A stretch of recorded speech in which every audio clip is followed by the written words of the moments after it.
Imagine you want to find out the most popular ice cream flavor in your neighborhood, so you ask 10 of your friends. If they all shout their answers at the exact same time, you don't have a result, you just have a wall of noise. This noise is what happens when you have a lot of data.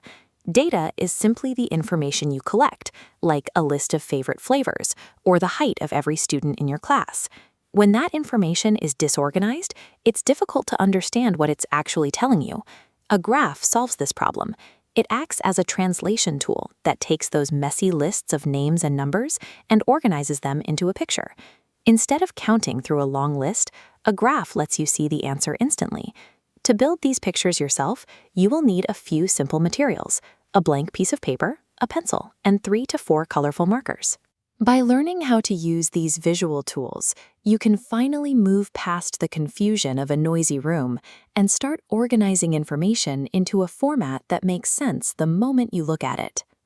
Every graph starts with the same first step: gathering your information. Before you can draw a picture, you have to record your results in an orderly way. The most efficient way is a tally chart. Every time a friend picks chocolate, draw one vertical line. One mark represents one choice. For the 5th vote, draw a diagonal line through the first 4, making a little gate. Try this on your paper.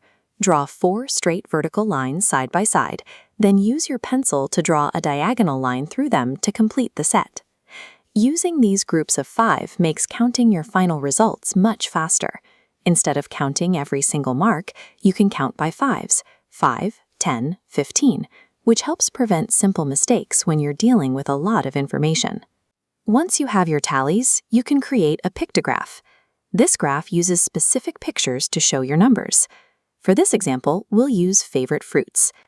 Every pictograph needs a key, telling the reader what pictures mean. Here, one apple represents one vote. Let's draw our rows. If 5 kids love apples, draw 5 apples. If 3 like bananas, draw 3 underneath. Finally, add 1 strawberry. You can see the advantage of the pictograph immediately. You don't need to read a single number to know which fruit won. You simply look for the longest row of pictures. When you need to compare different groups side by side, a bar graph is the best choice. It uses colorful bars that look like skyscrapers reaching up into the air. We start with the x-axis on the bottom for categories, like cats, dogs, and hamsters. The y-axis on the side has numbers climbing like a ladder. If 4 kids have pet dogs, find dogs and color a bar up to the number 4. The finished layout makes comparing the groups very easy. You can instantly see which animal has the tallest tower and which has the shortest, making the differences between them clear at a glance. The line graph is a bit different. Its job is to track how something changes over a specific period of time. Imagine measuring a sunflower. At week 1, it's 2 centimeters tall. Place a dot where week 1 meets 2 centimeters. At week 2, it's 5 centimeters. Plot your second dot where those measurements intersect. Finally, connect the dots with a straight line. The line shows exactly how the plant is changing. If the line shoots straight up at a steep angle, the plant is growing quickly. If the line stays flat, it shows that the height hasn't changed at all. Compare these 2 sides. On the left, we have the original, unorganized information that was hard to read.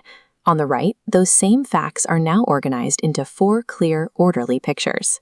You now have 4 specific tools for different situations: tally marks for collecting data, pictographs for simple counting, bar graphs for comparing categories, and line graphs for tracking change over time.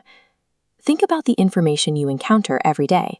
Which of these graphs would be the most helpful for tracking your grades or showing which chores you do most often? Using these techniques changes how you interact with information. You no longer have to struggle with confusing lists of numbers. Instead, you can translate those facts into a visual story that anyone can understand immediately.